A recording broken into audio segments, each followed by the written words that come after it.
China's fourth-quarter economic growth in 2025 hits weakest pace in nearly 3 years. China's economy grew at its weakest rate in nearly 3 years in the fourth quarter last year, as a tumbling property sector remained a drag on the world's second-largest economy amid weakening consumption and investment. China's economy expanded by 4.5% in the final quarter of 2025 from the same period last year, according to the regime's National Statistics Bureau data published on Monday. That represented the worst reading since Beijing abandoned its draconian COVID-19 lockdown strategy in late 2022. For the full year, the Bureau said the gross domestic product grew by 5%. Beijing had set a target of about 5% for 2025 about a year ago. Although the full-year growth was in line with the official target, we estimate that the actual pace of economic expansion was at least weaker, Zichuan Huang, China economist at Capital Economics, said in a January 19 note. Separate December data showed the economy further lost momentum. Domestic spending was worse than expected, while investment remained sluggish. Retail sales, a measure of consumer spending, rose by 0.9% year-on-year in December, slowing from 1.3% growth recorded in November and marking the weakest growth in 3 years.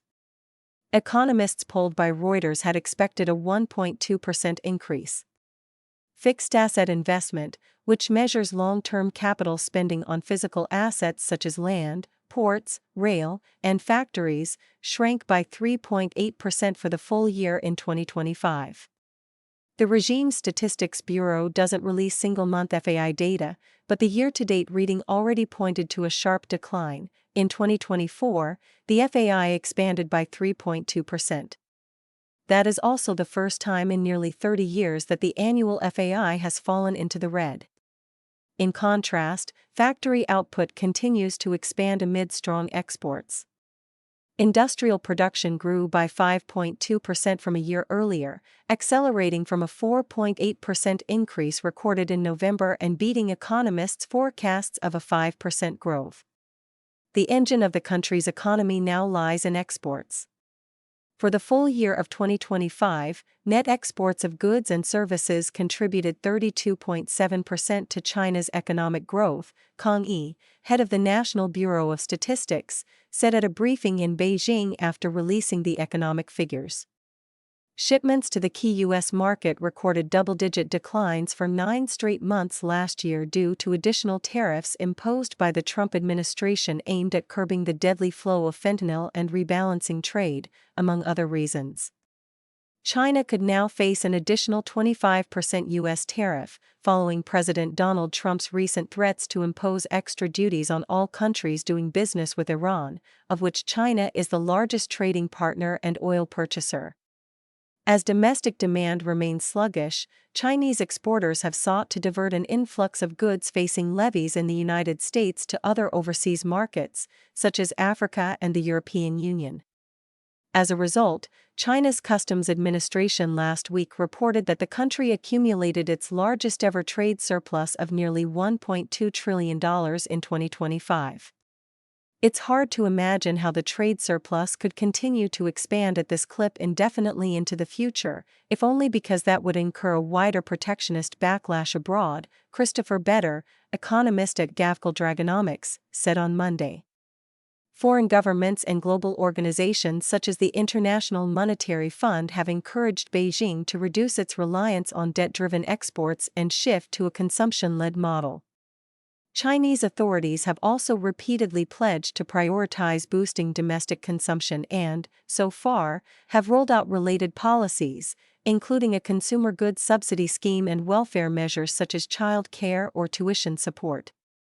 Still, some analysts were not optimistic about their effects amid a prolonged slump in the property sector.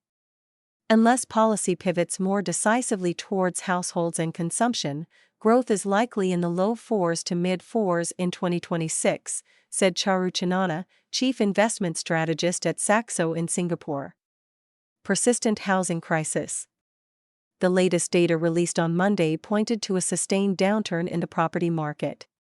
Last month, Of the 70 cities tracked by the Statistics Bureau, 58 reported a year-on-year decline in home prices, while only 6 cities saw gains.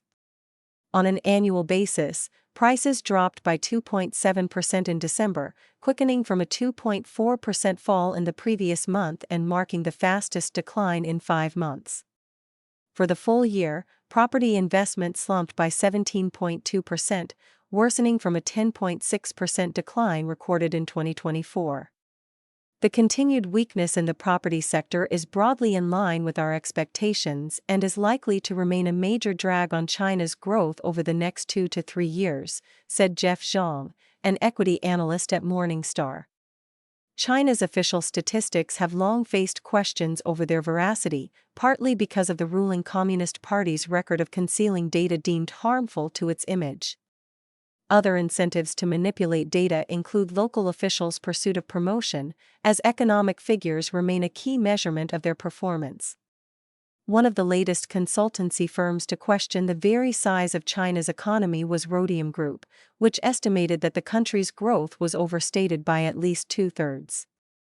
In its annual analysis of China's economy, researchers at Rhodium Group said they believe China's real GDP growth was between 2.5% and 3%, citing a collapse in fixed asset investment. History offers no examples of economies that have recorded 5% real GDP growth while facing years of persistent deflation, as China has for 10 consecutive quarters, the researchers wrote in their December report. "We doubt China is the first." Reuters contributed to this report.